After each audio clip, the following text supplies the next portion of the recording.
If you don't mind, for people who may be unfamiliar with you, Ismael, do you mind introducing yourself?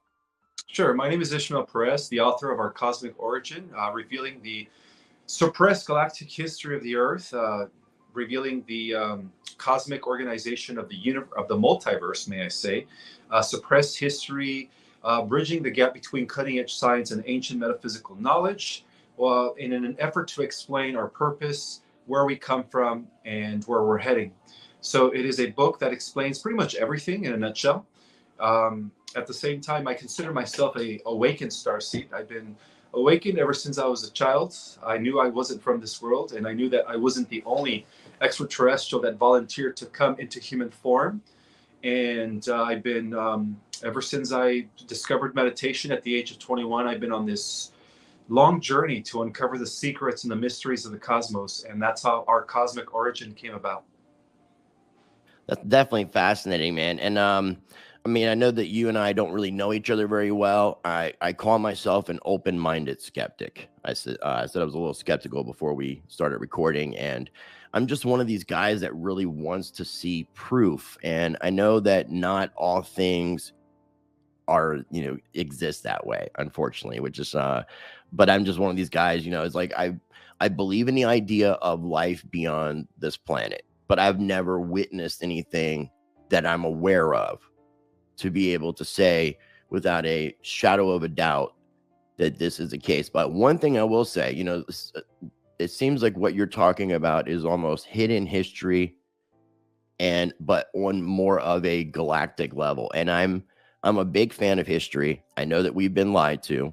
So with that being said, I'm definitely open to exploring these ideas 100%. And so I'm really curious, like, if for somebody who is interested in purchasing your book, what is the basic concept behind what you've written in Our Cosmic Origin?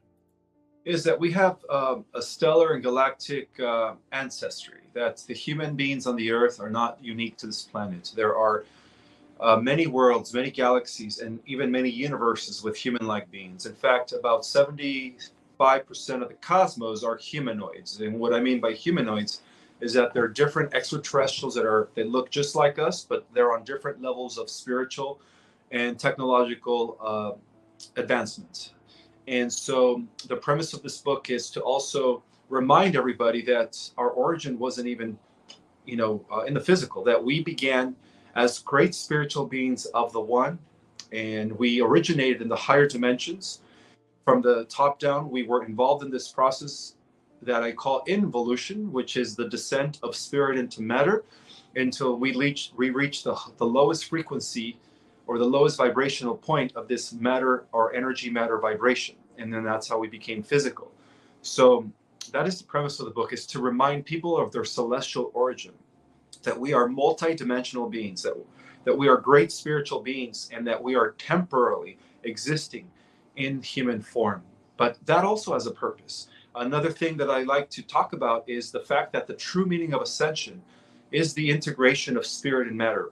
It is the anchoring of all the different aspects of yourself, your etheric self, your astral self, your spiritual self, and integrating it and anchoring it into the here and the now, so that we could spiritualize matter and make matter eternal. And that is the reason why we're here. We're here to anchor in the higher dimensions and integrate them with the lower dimensions. I love it. And you used the word involution, which I thought was interesting, as an opposite to evolution. I'm surprised you didn't use the word devolution, but do you mind kind of going just explaining what this involution, how you came up with that idea? Well, yeah. So involution is the opposite of evolution. Evolution is in terms of like the universe fragmentalizing and dividing itself from the one into the many. That's the evolutionary process. That is the process that where we all start off as one, and we just kind of go through this division, and each fractal continues to divide itself. But due to the fact that we do live in a holographic creation, we are all still part of the same oneness at the highest levels of reality. So the involutionary part is the separation. It is the part that sets in the illusion that everything is separated, that me and you are two different people, that me and the plants behind me are two different things. But in essence, we're all part of the same oversoul. We're all different expressions of the one. So involution is the opposite. It is the spirit, through a process of lowering its frequency, gradually condensing itself and becoming more denser and more solid. Now, the opposite of involution is evolution, which is, again, the bouncing back up from the point of being pure physical and then bouncing back up into becoming spiritual again. So that's what I call involution. It is the opposite of evolution. So in terms of the Eastern teachings, we could say that, the in-breath of God or the out-breath of God is the involutionary process. That's the out-breath. That is when the one expands. So the expansion of the cosmos is also related to the involutionary process. Now, the contraction of the cosmos, which is coming back together as one through the ascension process, that's known as the evolutionary process. So they work hand in hand. Okay, that makes sense. And when you mention also to the oversoul and kind of us being a part of a collective, is this kind of the idea that all of us individually make up what is known as source, God, creator? Absolutely. Yes. Okay. And I've heard you mention it because I haven't had a chance to read your book, but I have heard you mention the idea that there is a prime creator, a universal architect, and you equate that with what most people would equate with source, creator of everything, God, from that perspective. Absolutely. Yes. Okay. It is where everything comes from, including the overseers and creator gods of local universes. They all stem from the one. So everything in everything that we know and don't know encompasses the prime architect. Correct. Absolutely. And that's fascinating. That's fascinating. One of the other things now that because I did listen to your interview with Rex Bear from Leak Project, which was an interesting interview. He seemed to be as skeptical when it comes to a lot of the secret space program stuff. But you mentioned about the idea that what we know from a scientific standpoint, as far as our universe or universes, what we know that is making up really about 4% of the entirety of everything. And you explained that the other portion, whether it be the 96%, is kind of a dark matter, dark energy, and mentioning life in colonies in this dark matter or dark energy. Can you elaborate a little bit more into that aspect? Sure. So when astronomers pierce with their telescopes into the sky, they're only detecting galaxies. Everything else to them appears to be dark or all this empty space in between galaxies. Well, there is no such thing as empty space. Even the so-called empty space, or what we would consider dark matter and dark energy, is full of life. It is life vibrating at higher frequencies that are undetectable by scientific instruments or the five senses. So when we're piercing into the cosmos, we're only piercing the 4%. The other 96% has a lot to do with the realms of the levels of reality that exist beyond the galactic spheres, into the realms of the local universes, into the realms of the minor cosmic sectors, major cosmic sectors, eventually reaching the realms of the super universe, which is a conglomerate of millions of local universes, and then finally the realms of the always existing motherverse, the omniverse, or the central universe. So that is part of the other 96% of the so-called missing matter. So in other words, the galaxies are existing within local universes, right? Each local universe is a conglomerate of different galaxies. And then in turn, each local universe with other local universes make up a greater cosmic body. So the galaxies exist within larger fields or bodies of cosmos that are undetectable by the naked eye or our scientific instruments, which consist of civilizations beyond type 3 and type 4, all the way up to type 5. So technically, there's 5 different categories of civilizations that exist in the multiverse. We technically here on the Earth are considered type 0 compared to the type 1, 2, 3, 4, and 5 that exist. And that's wild to think about because, I mean, if we're type 0, imagine how beyond where we are in our evolutionary growth in life and technology compared to someone that a species that's more advanced. I mean, that's definitely where I guess things like space travel and things like that could be possible, having technologies and things that we just have no comprehension of. And you mentioned like I've heard you talking about some ways of explaining our universe and how it's made up, and different sectors, 7 different universes, something to this effect. I may be jumbling some of the information. If you could explain that a little bit more in detail about Earth, where we are, like where is our place in this giant cosmos? Okay, so basically, we've been lied to about our universe. We're actually part of a multiverse. Our universe is one of many universes. And in a sense, our universe is one gigantic cell at a cosmic level of reality with other universes that make up an even greater cosmic body known as the central mother universe. So, from the bottom up, our planetary sphere, Earth, is considered planetary sphere number 606 within a system that consists anywhere between 600 and 1,000 worlds.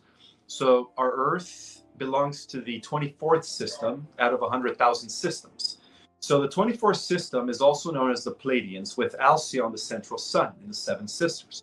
So our solar system is known as the 8th missing sister in that cluster of stars.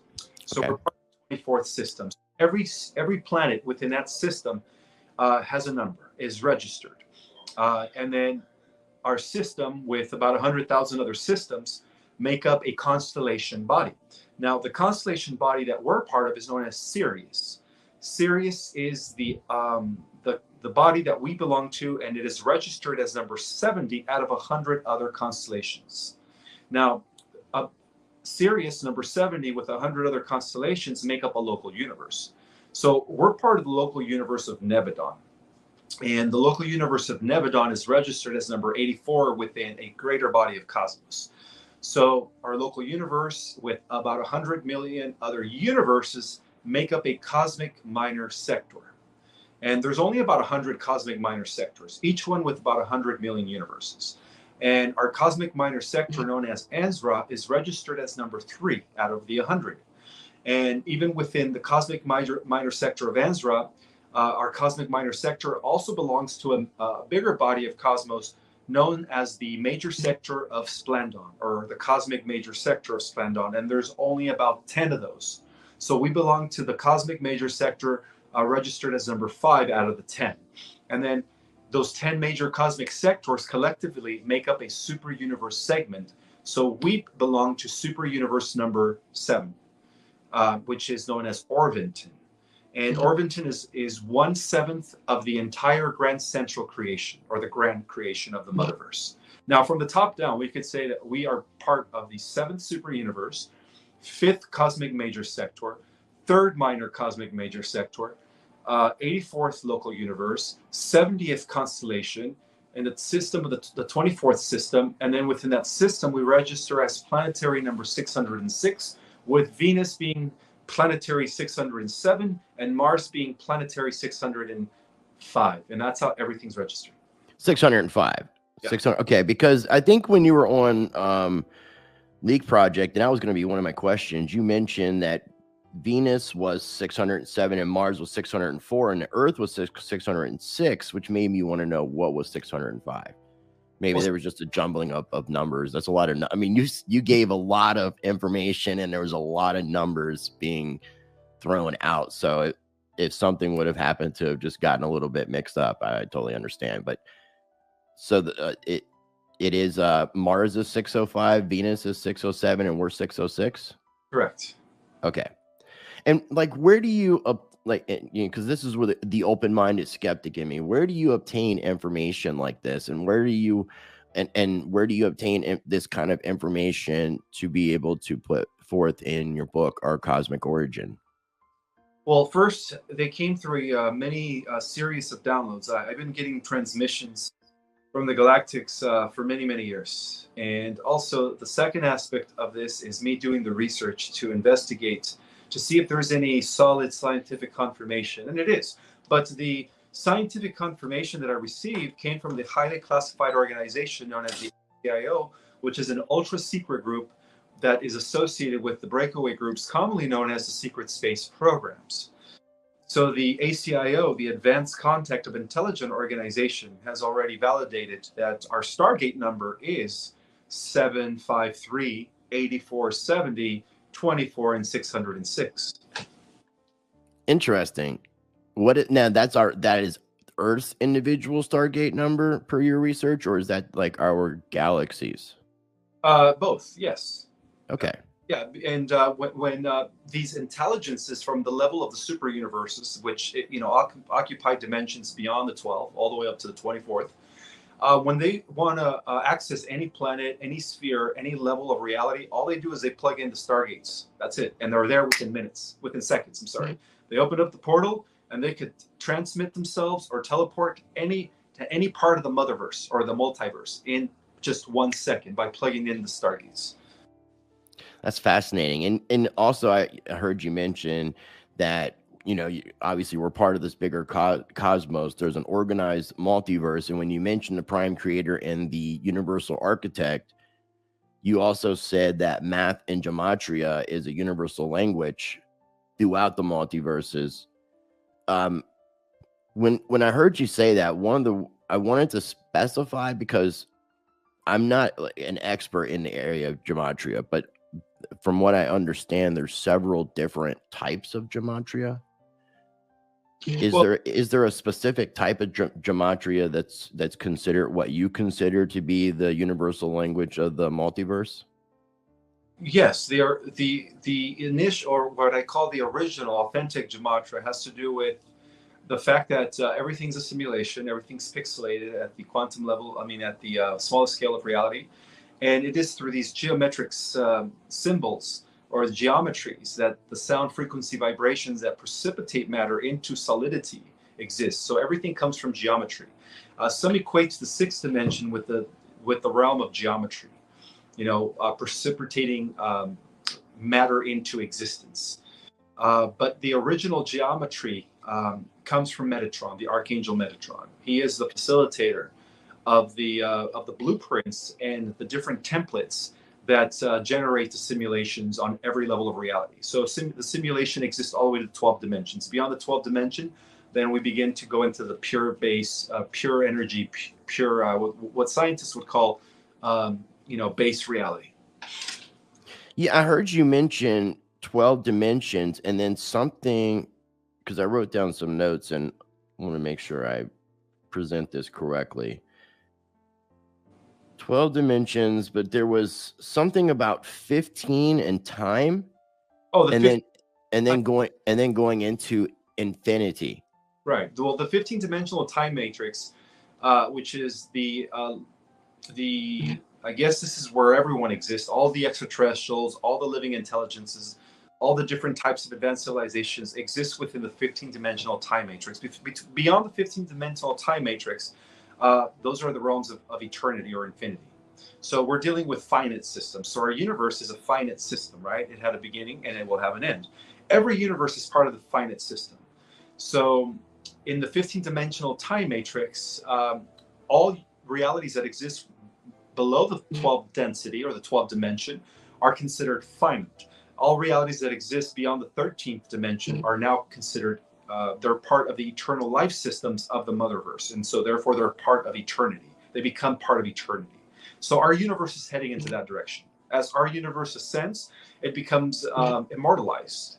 It becomes part of the, it connects back to the eternal life systems of the mother universe, which has always existed, without beginning or end. Yeah, I was going to say, I was going to ask. So we go from a system that's finite to a system that's infinite.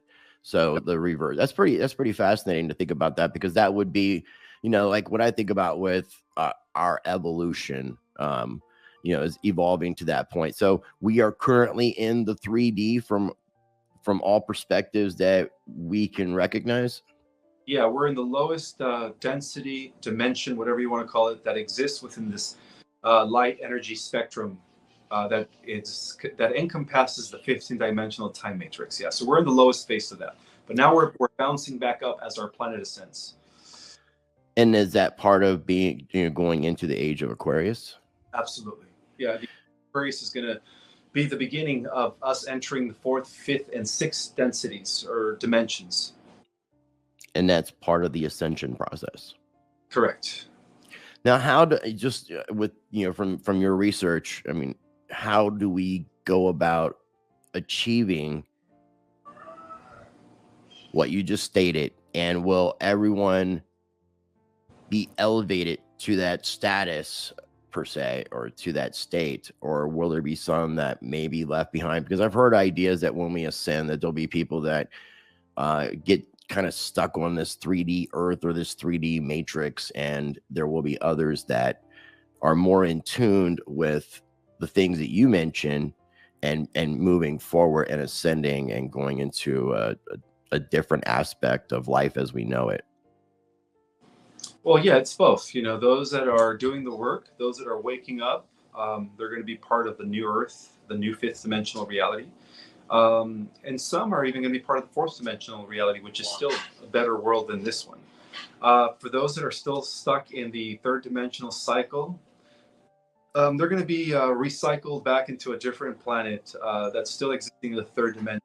And they're going to wait till that planet goes through its own stellar activation cycle, which is what our planet is currently undergoing, for them to have the opportunity to ascend in that lifespan as well. Okay. Can you briefly describe what the other dimensions are made up of?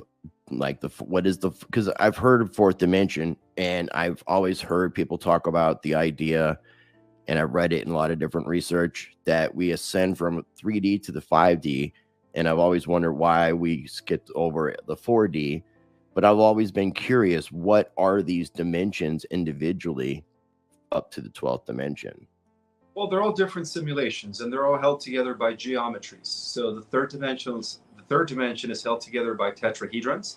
The fourth dimension is held together by the tesseract, and the fifth dimension is held together by the dodecahedron, and then the sixth dimension is held together by the icosahedron.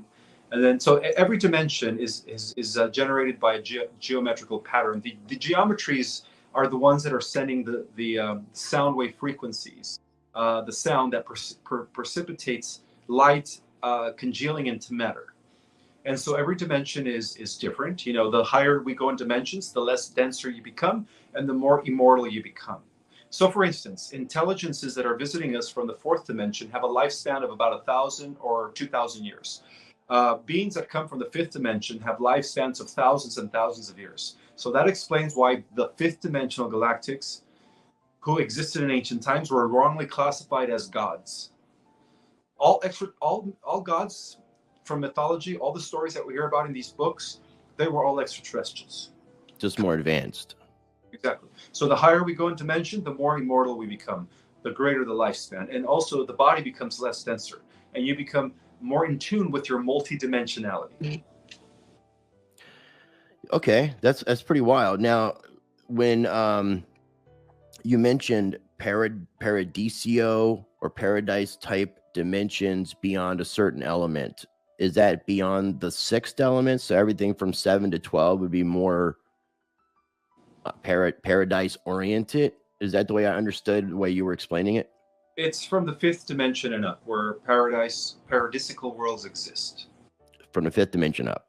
But there is no evil. You know, the polarity has fully been balanced, and everything is in a state of balance, peace, and everyone is part of this unity consciousness where everybody sees the Christ in everyone else. Okay. Speaking of, I love the way that you have those wings perfectly placed right beside your head. It's perfect for the video. It's good placement. I don't know if you did that on purpose. When you mention geometry, are you talking about like sacred geometry? Well, yes, it is. Geometry is a living language across the universe. It's actually, even geometry itself is intelligent, by the way, just like gravity is intelligent and the electromagnetic field. So geometry is at the basis of all simulations, all realities. Beyond the simulations where we consider, which is what scientists call base reality, there is no geometry. Everything is just pure energy. Okay. Now, you also mentioned simulations, which I've heard the simulation theory. I did a video last night with a friend of mine, channel Donut Factory. I've got to connect you. We're recording this on the 27th of August, and it'll be released in just a couple of days, just so people are aware of the timestamp. But when you mention the simulations and how the simulations vary per dimension, is that only for the finite realities?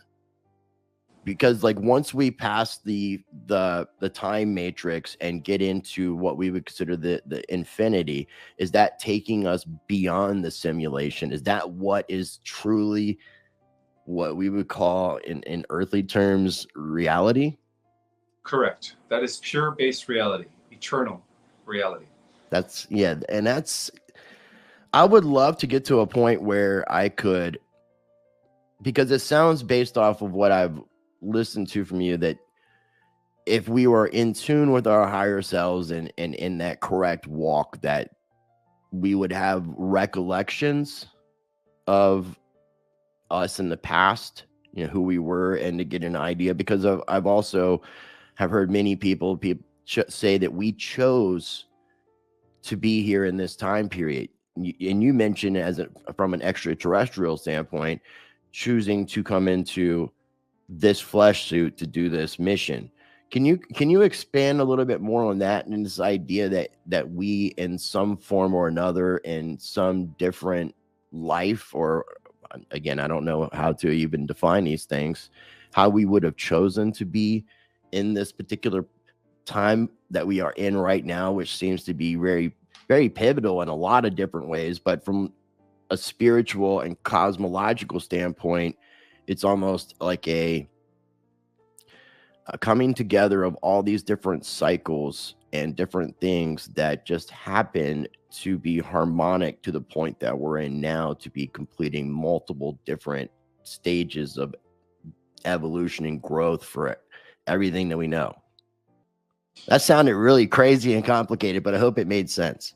Oh, it makes perfect sense. So, as multidimensional beings, not only do we occupy avatars here in the third dimension, but we also have avatars that exist all the way to the 12th dimension. Beyond the 12th dimensions, then we don't have any more avatars or suits. So each avatar vibrates at a different frequency. And again, the higher we go, the more immortal the avatar becomes. So the reason we volunteer to come to the Earth is because the Earth is actually the most important planet in the multiverse. It is the melting pot, rather, the amalgamation to the cosmic community. She is known as the living library. And so at one point, the Earth was heading in a negative trajectory in the 1950s due to the development of the atom bomb. And so that's when Mother Earth called out. You know, she pretty much decided to ask for help. And then that's when we volunteered. That's when we heeded the call. And many of us, millions of us, decided to come in different waves. So the first wave of volunteers, and this is validated by Dolores Cannon's work, was in the 50s. You know, the second wave came in the late 60s, early 70s. And then the third wave came in the 80s and 90s. And then now the fourth wave, now I believe that as of 2000, as of the year 2000, every soul is a star child. Every soul is an advanced soul in human form. And this perfectly ties in to what some in the scientific community call the rise of the next stage of human evolution, which they call Homo neoticus. Homo neoticus? Neo as in Neoticus. Neoticus. Neoticus. Yeah. Okay, that's an interesting word. And it kind of has that Roman Greek type vibe that seems to resonate throughout science, which is pretty fascinating. So when you think of, because I'm trying to put this question together the right way, when you talk about prime creator and universal architect from an earthly standpoint, and I'm not a big fan of religion at all. I call myself spiritual. I was raised from a traditional Christian standpoint. I don't identify in that aspect, but I do identify with following the examples that Christ left, following the way, which kind of resonates with a lot of different teachings throughout history here on our planet. What is, from your research, what or who is Christ in connection with prime creator?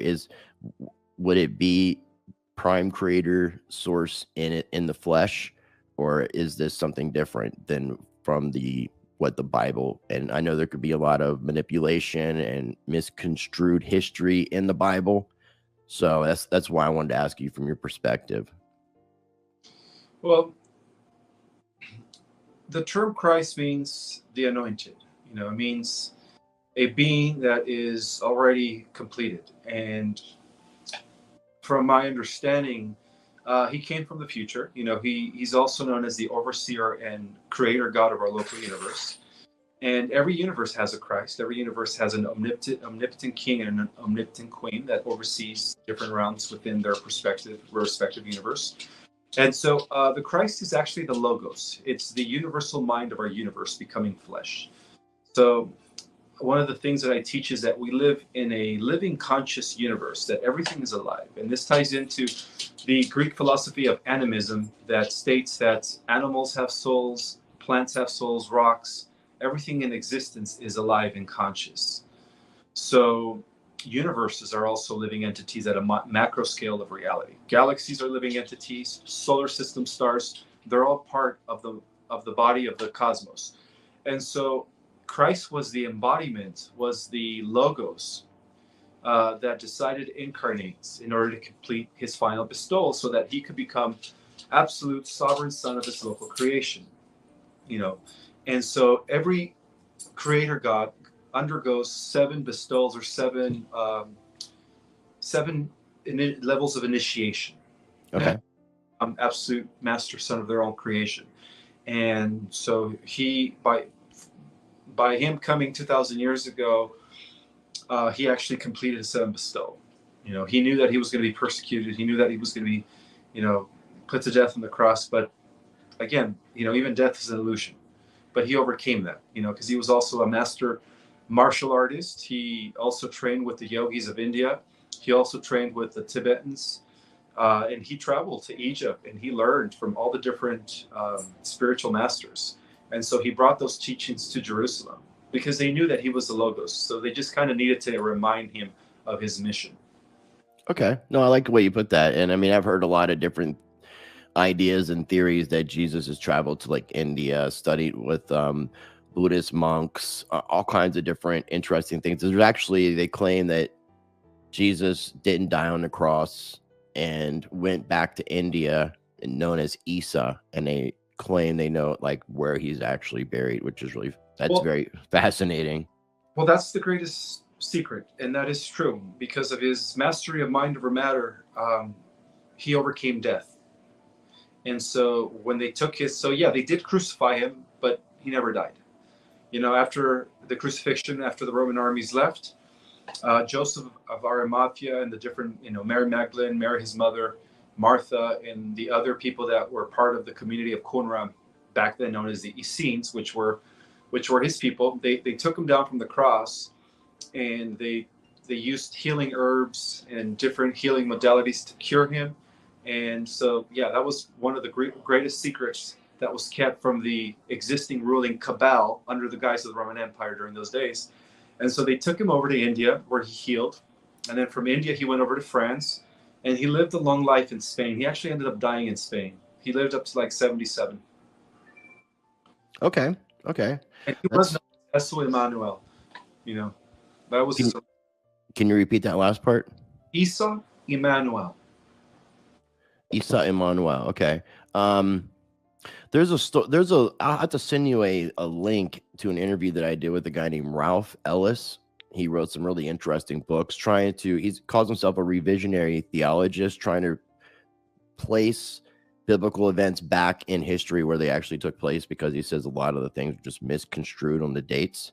And he mentions a historical man that Jesus could have been, or based on, especially from the story standpoint from the Bible. And it's a king that comes from Edessa, and his name is Jesus Emmanuel. So there is a lot of similarity in what you just said, which is very fascinating. So I'll send you that information. Now, pretty much everything that we just have talked about for the last half hour, is all this like covered in your book? Yeah. Oh, yeah. But my book goes in greater detail. I mean, it's the most revealing book of the century, perhaps even the millennium, since, the Catholic Church has been suppressing any information regarding the true history of our world and, extraterrestrials and our true cosmic origin. Next level disclosure is kind of what I heard you say. Yeah, it is. That's what everyone that has read it has been telling me. And these are people that know about the secret space program, that have done their own research, and they all say I fill in the blanks for them in this book. Like, this book is just, it clicks. It's an activator, and many people are getting activated worldwide. Now, is the only place people can buy the book over on Amazon, or is there other places? Yeah, just on Amazon right now. Okay. I wanted to give people options if people want to have, if people aren't fans of Amazon, and they can get it obviously on the Kindle version and paperback. What made you decide to release it on September the 11th, almost a year ago, actually? I received a message from the Galactics telling me that the collective mind of the planet was ready for this knowledge. I actually, the manuscript was sitting for a few years. It was already written in 2016, 17. I had completed the manuscript, Our Cosmic Origin, and the only reason I couldn't release it is because they kept telling me humanity's not ready for this type of knowledge. Give it a few more years. And I said, all right. So after 7 years, they told me, Ishmael, the time has come. We are reaching critical mass. Release your book. That is going to aid the ascension of planet Earth. It's going to speed up the process. And I said, okay. And, within 8 to 9 months, it became a bestseller. So, it's all being orchestrated by the higher ups. I'm just an instrument. But you wrote it 7 years ago, and it just got released a year ago. So you would have wrote it like 8 years ago at that point. Yeah, it's just been sitting. The manuscript just sat there for almost 7 years. Did you update anything like before you actually published it? No, I probably went over it just to kind of do a little proofread before I sent it out to the editor. But other than that, no, I didn't add anything. It was already complete. I mean, a lot of the information in this book is also revealing the future, the coming New World structure that's going to exist within the Age of Aquarius. How the Earth is going to be part of a federated region with 22 regions. I discussed and I revealed what life is going to be like for the next 2,000 years. So it's also very prophetic in that sense. Okay, cool. And again, I want to remind people that there will be links for everything that we talk about. And so if people want to be able to purchase the book themselves, the link will be down below. You can search for it on Amazon, Our Cosmic Origin. Now, I want to take it back into kind of like some of the things that you've been talking about in regards to the book. So before I do that, though, I wanted to ask, what is Project Restoration Zion? Okay, so the original word Zion goes back to the Priory of Zion, which was the inner core group that the Knights of the Templars were protecting, as revealed in the Da Vinci Code. It has to do with a promise that was made, a established covenant that was made with Abraham and Archangel Melchizedek over 4,000 years ago. And it has to do with the establishment of the Commonwealth, which is what we call the Republic. However, the dark forces, the Cabal, always invert good things. They obviously infiltrated the Masonic lodges in 1776 through Adam Weishaupt, and they always invert these terminologies. And so, Zion, to me, is the restoration. It is the promise that was left with Abraham by Melchizedek, and that is also the promise that the Knights of the Temple, or the Knights Templars, who actually were the good guys during the Dark Middle Ages, resurrected as the millennial project. And they did. The founding fathers were part of that millennial project to establish the Republic. The original Masons, before they were corrupted and infiltrated by the Bavarians and the Jesuit priests. And so to me, Zion means the restoration of heaven on earth. It is a covenant that was left with Abraham long ago by Archangel Melchizedek. And it has nothing to do with the Khazarian Bolshevik Zionists of the Rothschilds. It has nothing to do with those elite families. In fact, they inverted these words. That's what happens. Yeah. Everything gets inverted. Like I actually had just heard about I think it was somewhere in the United States. There's a Buddhist monastery or some sort of Buddhist building, maybe not a monastery or a temple, but it had a swastika, which is very much associated with Buddhism. But that symbol got bastardized in Germany, obviously, and now everybody associates it with that. And they were actually talking about removing, like closing up this. They're actually closing up this facility. The people who owned it were to avoid that. We're going to have them excavate and remove that stone that had that carving in it. But it's crazy how that hijacking took place. And it's also interesting that you mentioned Melchizedek, because from a biblical standpoint, he's kind of like this OG who like just steps in and steps out and just gets mentioned every once in a while. And you're like, who is this guy? Because for Abraham to have given him, I think he tithed to Melchizedek, and they akin Melchizedek to the Prince of Peace, the Prince of Salem, and almost like a precursor to what we know as Jesus, Yeshua. Yeah. So that, were you raised Christian or Catholic by any means? I was. Okay, you're Hispanic, right? Yes. So I was assuming most Hispanics are raised Catholic. Were you raised Catholic or was it Christian? Catholic. Okay. I don't know if anybody ever asked you, but I was just curious about that, because a lot of times, you know, obviously we got to undo a lot of that conditioning to move forward to the frame of thinking of the stuff that you've been talking about. Now, but we also see Zion in the Matrix, right? The free world where the humans free themselves from the machine world. Or, you know, they call themselves Zion, which is a place of refuge where freedom exists. So that's what Zion means to me. It's Project Restoration's Zion, to restore freedom back to the earth. I like that because I'm definitely a big proponent of freedom and sovereignty. So I love that. Now, okay, so we talked about the prime creator, the universal architect, and everything that we're dealing with. Now, obviously, there seems to be kind of what I've started to notice, Ismael, and this is, you start to go down rabbit holes. You start doing your research. At some point, you start finding all these connections in the rabbit holes. Then you start realizing they're all just one big rabbit hole. And at the root of everything, it seems like the what this is all about is spiritual warfare. So a battle of yin and yang, just opposites. Whether it's good, evil, light, darkness, however you want to perceive that. What is that opposition that we are facing that would be the opposite of prime creator?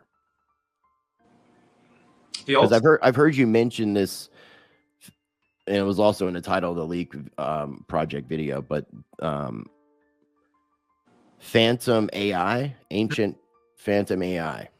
Yeah, the entire living or organic multiverse, cosmos, in which we're a part of, that was an extension of prime creator source, has been at war with artificial intelligence for billions of years. So the ultimate evil is not the Cabal. It's not the wizards and sorcerers on top of the Cabal, and it's not even the Alpha Draconis, you know, regressive Orion groups that are above the Cabal. But even above them, we're dealing with an AI. We're dealing with cybernetic artificial intelligences. You know, they are the reason why many, many universes have been afflicted and oppressed, why many hundreds of thousands of galaxies have been destroyed. And so that's what we're ultimately fighting. And we're starting to see this battle surfacing here in our world through the rise of our artificial intelligence and through the transhumanist agenda, which has to do with the ultimate evil that we're fighting.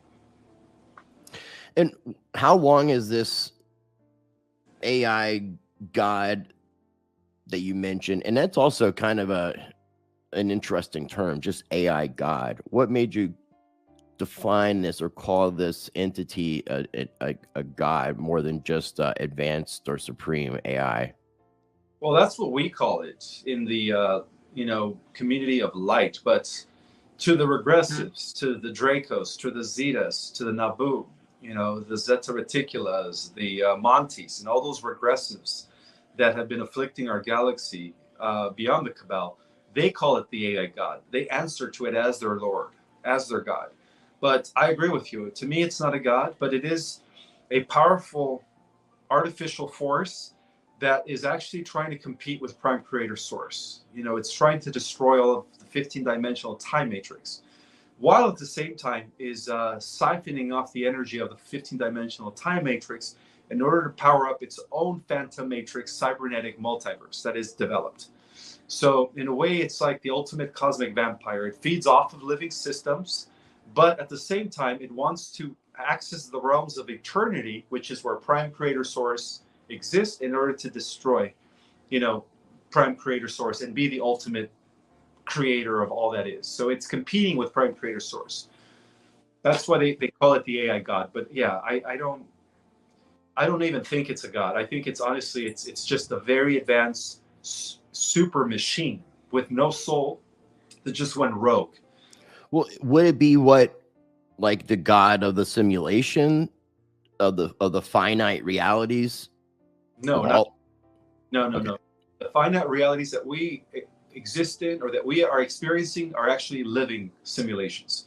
In other words, we live in a conscious universe. We live in a conscious world. The planet is an entity. Everything is alive and aware. Rocks are all living entities, even though they're all part of the simulation. The difference between a living simulation and an artificial cybernetic simulation is that the artificial cybernetic simulation is not connected to spirit or source. We are. The plants have consciousness. Rocks have consciousness. Trees have consciousness. Planets, systems, source, everything has consciousness. That's the difference. And that's really interesting to think about this, like, that everything. Because like, I could totally get that animals, plants, things that you think are alive, but rocks and gravity, I wouldn't associate intelligence or consciousness with. No, it is. Everything's conscious. Particles are conscious. The electromagnetic field of the planet is conscious. Yeah, if we could, that's the reason we don't see things as conscious, is because we were programmed. We were programmed to think that everything that is inanimate is dead matter. But in essence, we're living in an ocean of pure consciousness where everything is alive. In fact, Dr. Greg Braden, marvelous scientist, talks about this living matrix. He calls it the divine matrix, which is a field of intelligence which exists all around us. And it is when we tap into that field that we are able to access supernatural abilities, because it's all around us. Okay. Now, something else that I found very fascinating, because I have, like, again, I love looking into alternative history, hidden history, and it seems like from the most that we know from the earliest civilization would come from your Sumerian, Babylonian time period. And there's a lot of mention of, from the Bible, the fallen ones, the Nephilim, which could be one and the same with the Anunnaki. The Anunnaki, there was, from what I know from lore, Anu was the father of the Anunnaki, and I could have this wrong based off, but I would love for you to correct me and kind of give me a better insight with this. But you have Anu, who's the father, grandfather, and his sons were Enki and Enlil.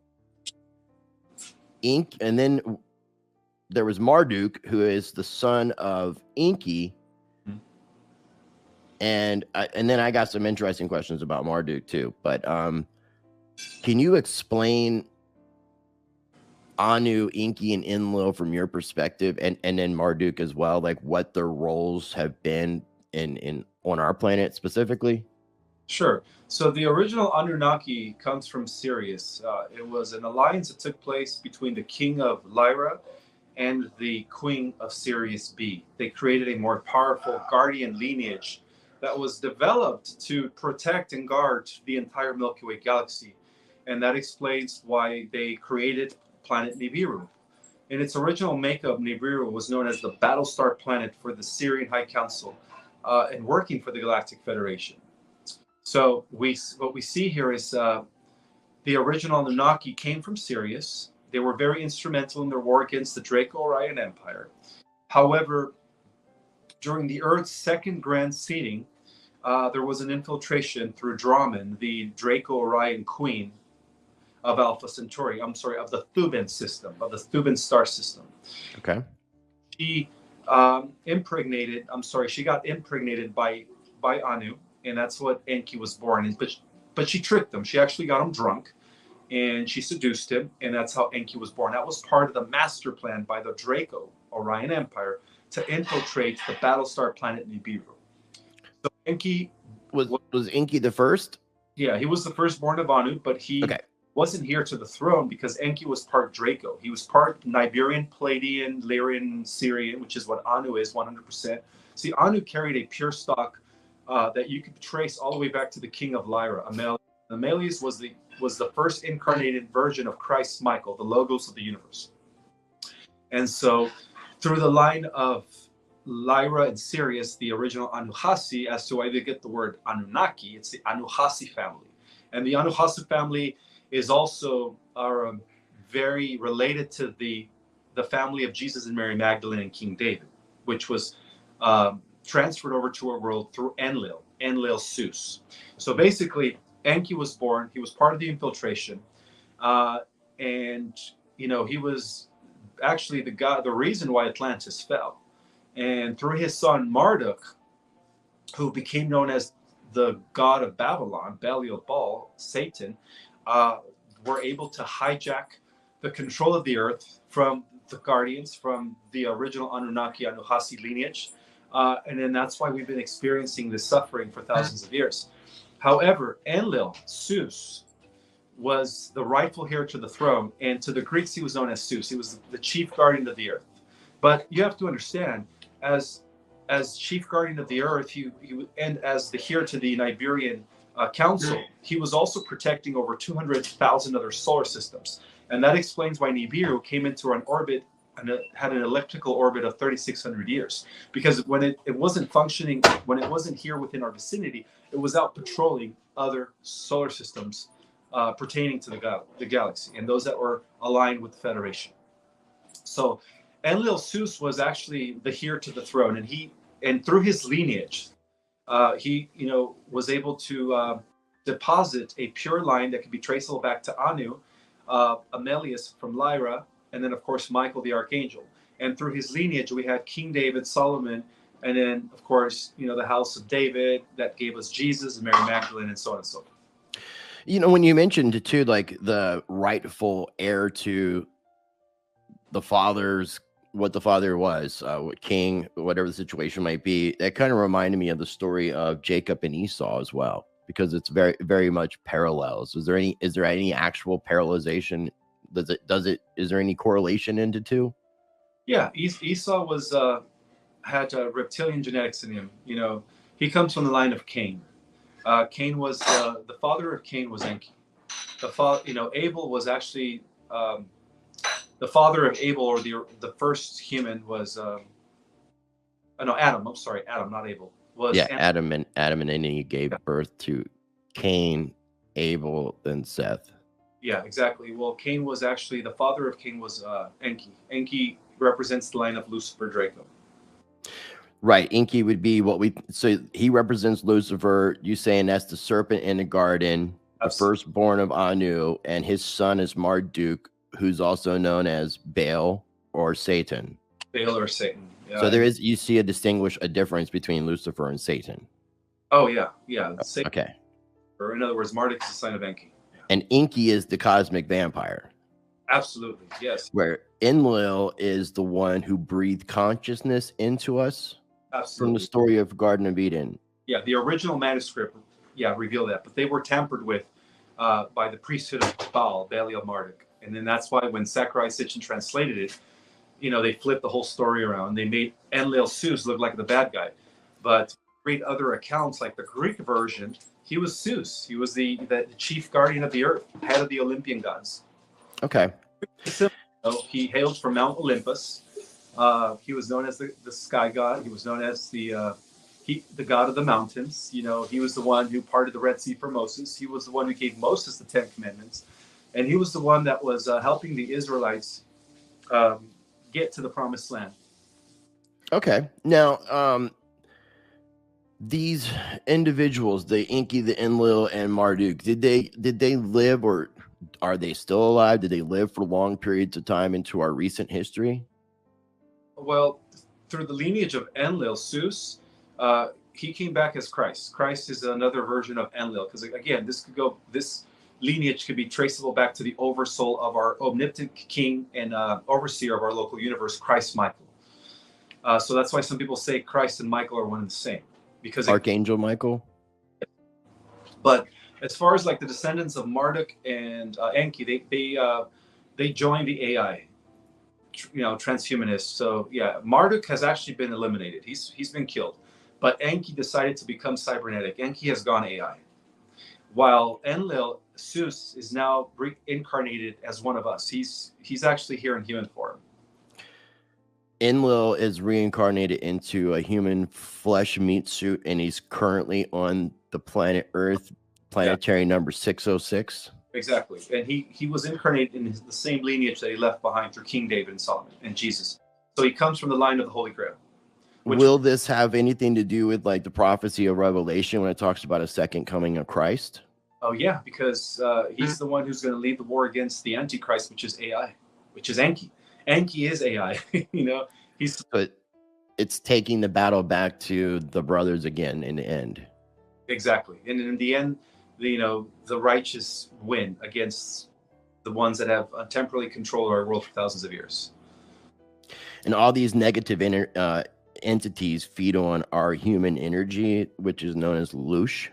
Absolutely, and Enki was a big part of that. Enki was the one who set up this Lush farm here on this planet by creating the black box in space, manipulating us through the moon and the rings of Saturn to keep us in this low vibration, to continue the suffering, so that his family, the Dracos, could feed off of us. That was all done by Enki. That's why, but he not just did that in our world. He did that across many different solar systems, and that's why he's known as the cosmic vampire, because he's been living off of our Lush, not only us, but over I think over thousands and thousands of systems were controlled by Enki, and they were all feeding him Lush to feed the. That's really bizarre. Now, also, you mentioned with Marduk that he was around, obviously, during the Mesopotamian, Sumerian time periods, and that he edited the Sumerian tablets in Babylon, which would be why that someone like Zachary Extension would have read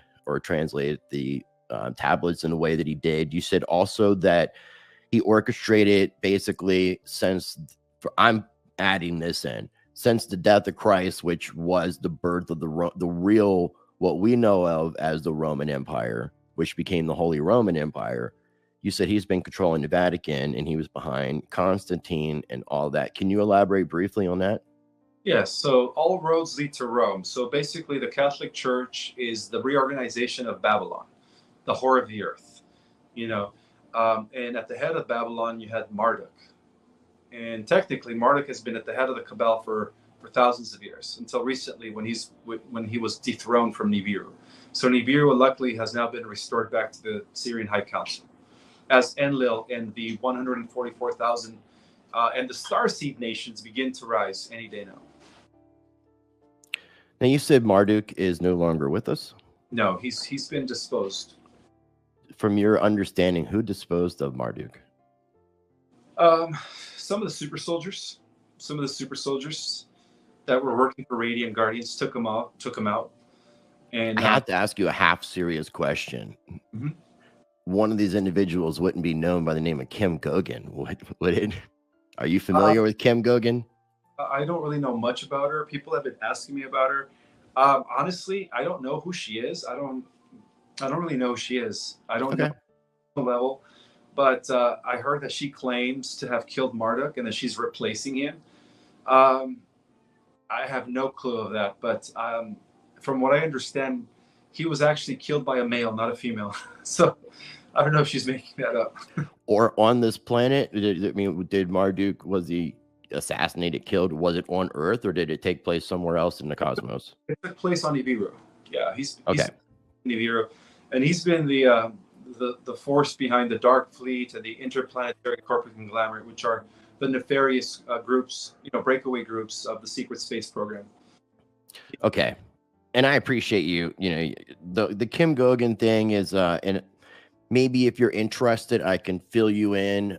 She became a friend of mine. I actually went to her home and visited her. As the open-minded skeptic, I was like, prove this stuff, please. You're making some very interesting claims, which, if this is reality, can you show me some information that backs this up? And just even when she did tell me that, and she's talked about it in many other videos, that she was the one that killed Marduk, that Marduk was in charge of the financial system and the families here on Earth. And it's really, really bizarre and interesting things, but I just never got any real like substantial evidence or proof to really back any of this stuff up. She's really nice, but I don't think that what she claims as to who Marduk is, there's not a lot of parallel to what you're kind of mentioning, as except for the fact that he would just be considered a bad guy and a negative entity in that aspect. Well, she is right. He's been in control of the shadow government of the Cabal families for millenniums, including the dark, nefarious programs of these breakaway groups. So she's right in that regard. But as far as her killing him, no, it was one of the super soldiers, an ultra soldier that was working with Radiant Guardians. Okay. Well, I mean, definitely what I need to do, man, since, I just started recently becoming familiar with you, is, I definitely need to get a copy of the book and check that out and read it, and maybe bring you back on and ask you some questions from there. Before we do wrap up, I just got a few little short questions. In order for us to ascend, and you said that not everybody would be in this category, from a psychological standpoint, you said something that I like to reiterate a lot, that our perception is our reality. So how you perceive things is going to be your reality, and that may differ from other people, but that is the basis of psychology. For us to ascend, you mentioned that part of that ascension process would have something to do with activating our DNA, that our DNA has been manipulated, and that we should have 12 strands of DNA. And then you also mentioned the great solar flare. Is it great solar flash? Yeah, so great solar flash. So how does all this come in together with the ascension, with the 12 strands of DNA, the solar flare, the great solar flare, and things to that effect for our ascension? Well, it's all working together. The great solar flash, known as the event, is going to be the trigger that's going to activate our dormant DNA and rebundle the other 10 strands, which is going to allow us to go from a carbon-based humanoid mortal to a crystalline-based, galactic, or as what scientists call Neo-Nauticus, full-strand DNA immortal. It's the trigger. The trigger is the solar flash. 100% the solar flash, because I mean we're speculating, but based off your research, there will be a great solar flash, and that will be what activates our DNA. Do you have any sort of time frame of these events? I'm going to stick to my original prophecy as I revealed in my book, Our Cosmic Origin, by no later than 2024. But it could happen sooner. It could happen. Okay. Well, definitely don't want you to reveal too much. I mean, I appreciate you having this discussion with me. I think it, kind of having it from this perspective of not reading the book and then learning about you, I think hopefully helps put together questions that doesn't really reveal too much or take away from your book. Oh, no, there's so much knowledge in that book. That book is so dense. I mean, even what I revealed here doesn't cover the 1% in that book. Well, then I'm definitely looking forward to digging into it. Thank you. Sometimes people have to read it more than once to really grasp it, because it's just so much material in that book, so much information. Totally makes sense.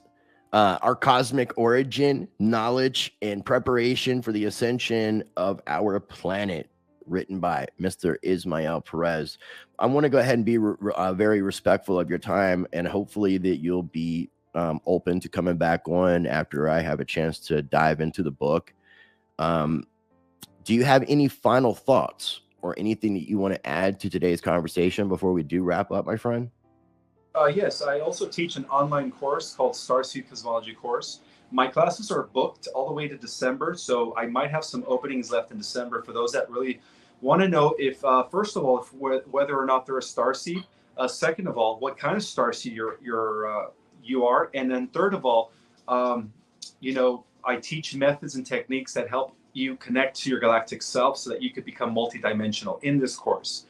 It's called the Starseed Cosmology course, and I think you have the link for that as well, correct?